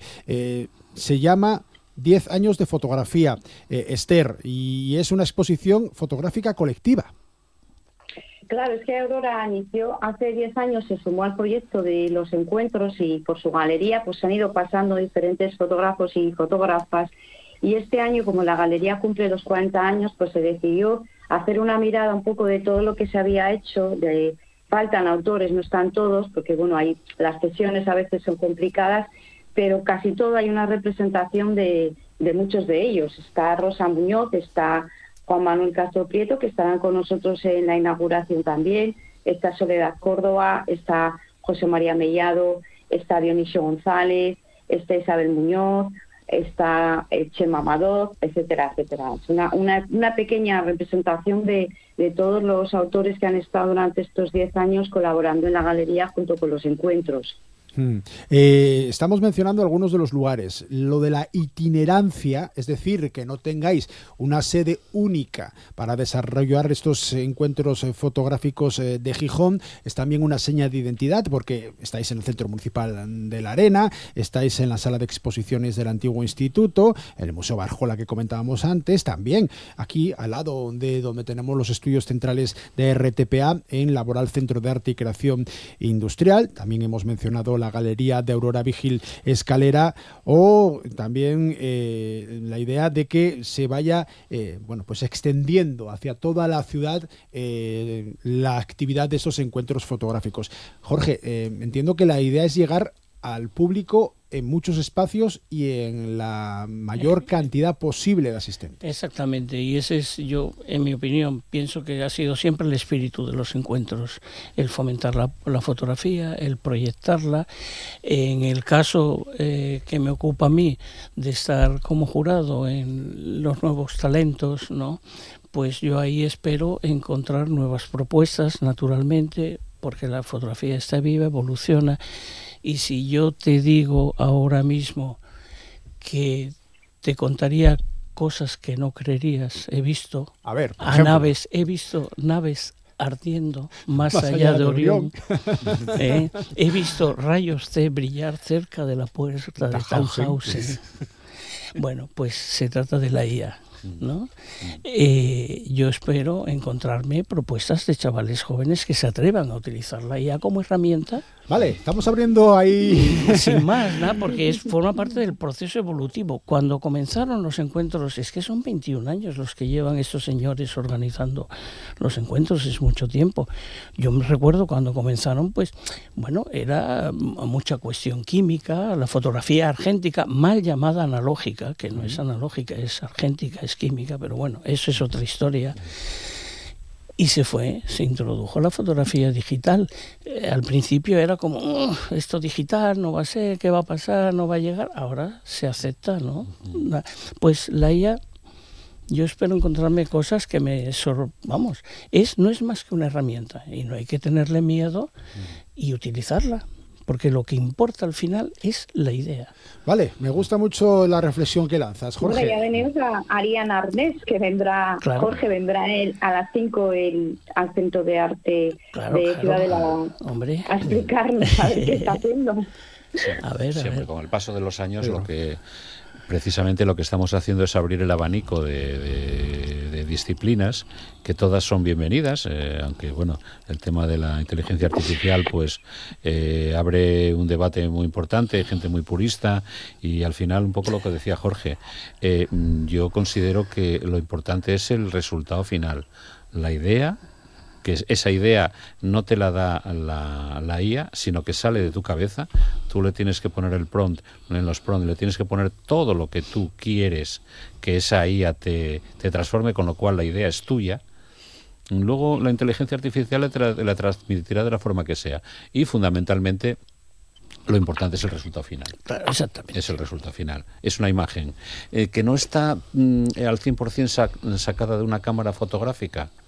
Pues no, pero si esa imagen, ya no lo voy a llamar fotografía, si esa imagen es impactante, tiene todo aquello que puede tener una buena fotografía o una buena imagen, bienvenida sea. Claro, porque La cuestión es que confundimos la fotografía con la realidad. La fotografía no es más que una herramienta y es solo una interpretación de la realidad. Si yo te muestro este bolígrafo, el grado mayor de iconicidad está en el sujeto en sí mismo. Cualquier acción que emprendamos sobre él no es más que una interpretación. Y el medio fotográfico articula sus propios cambios, que son como el tipo de iluminación, el ángulo de toma, la perspectiva, el objetivo que utilizas para modificar a este sujeto. Pero debería haber una, no sé si la palabra es correcta, una declaración de autoricidad, de autor. Sí, decir, eso, oye, esto se ha eso está hecho por con legislar, Tiago. exactamente. Está por Porque legislar, hay una parte que correspondería a los derechos de autor. Claro. Eso está todo por legislar. Y lo que sí hay por que... ser honesto también, ¿no? Hombre, naturalmente. Con la persona que pero no observa. no tiene que ver con que si es o no es real, que se hizo con una IA. Porque si mi argumento es que no es real, mira, una de las cosas que me puedo cargar es directamente el teatro. El teatro es algo, está ocurriendo. Dos actores están en un escenario. La cuestión es que el contenido visual, en el caso de la fotografía, sea creíble, que me remueva un sentimiento. Si yo creo a los actores que están ahí, si estoy en la butaca, y digo, ¿qué está pasando? Cuidado, ¿qué tal? Ya está, no hace falta. Pues los encuentros fotográficos de Gijón se celebran desde mañana jueves y hasta el domingo en varias ubicaciones de esta localidad. Estamos hablando con Esther Maestre, es la directora de los encuentros. Muchísimas gracias por atendernos, Esther, que salga todo muy bien. Muchísimas gracias a vosotros por recibirnos. Con Pedro Gutiérrez, el presidente de la Asociación Encuentros Fotográficos, también de la Federación Asturiana de Asociaciones Fotográficas. Igualmente, muchísimas gracias por recibirnos y desde luego esperamos a todo el público que quiera acudir con los brazos abiertos, que seguramente que lo van a disfrutar. Con uno de los miembros del jurado de esta beca de jóvenes talentos, profesor de fotografía y vicepresidente de la misma federación, Jorge Alonso. Pues muchas gracias y nada, que vaya la gente y para todas estas cuestiones referentes a la IA, a la realidad, lo que es, no es abrir el debate y debatir, que es lo importante. A través del debate aprenderemos, evolucionaremos, iremos avanzando. Pues con fotografía nos despedimos hoy en Asturias al Día. Disfruten todo lo que puedan de esta jornada de miércoles o todo lo que les deje. Cuando tus fotos